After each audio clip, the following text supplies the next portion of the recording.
Alright, let's take a look at how to add ink if we have a low ink level, or if it's first time, or if we're adding ink to a new machine.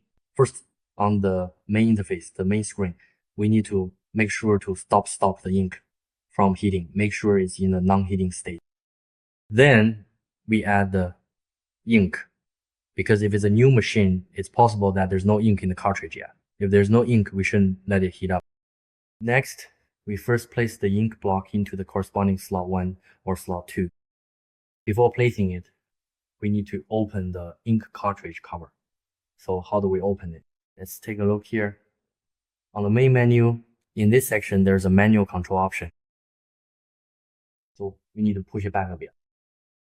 Here, there's an option called PH1, lock, open, close. Alright, let's select one, this one here, 1.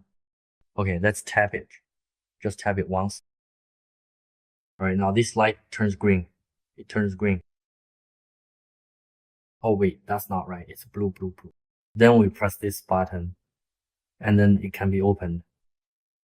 Once it's open, if we have an ink block, we just take a new ink block and put it inside, and it will automatically slide in. You can see below that it's solid now. There's already ink inside, and it's turned solid. Next, let's take a look. Adding ink is the same. You just put it in.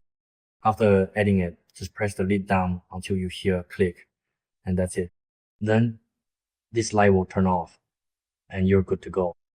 Now, for the other lid list is the second set. We need to open the second set by twisting it upward. Watch the direction of my arrow open the second set.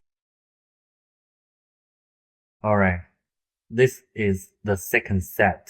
For the second set, we tap to open it. Okay.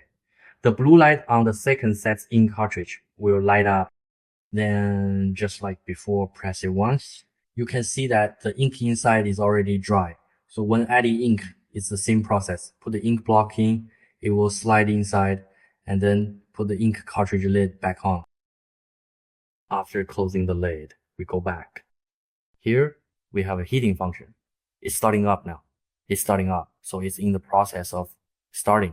To turn it off, just switch it off like this.